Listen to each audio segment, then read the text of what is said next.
సంగీత దర్శకుడు చక్రి మృతిపై టాలీవుడ్ దిగ్భ్రాంతికి గురైంది. చిన్న వయసులోనే గుండెపోటుతో చక్రి మృతి చెందడం మ్యూజిక్ అభిమానుల్ని కలచివేస్తోంది. ఛాతీ నొప్పితో హైదరాబాద్ అపోలో ఆసుపత్రిలో చేరిన ఆయన చికిత్స పొందుతూ మృతి చెందారు. ఫిల్మ్ ఛాంబర్ లో చక్రి భౌతికాయాన్ని ప్రముఖులు అభిమానులు సందర్శిస్తున్నారు. ఇవాళ పంజాగుట్ట శ్మశాన వాటికలో అంత్యక్రియలు జరగనున్నాయి.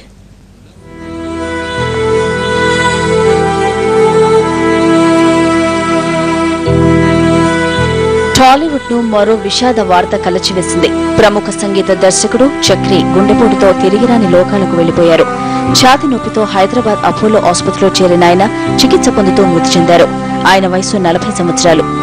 చక్రి అసలు పేరు గిల్లా చక్రధర్. స్వస్థలో వరంగల్ జిల్లా మహబూబాబాద్.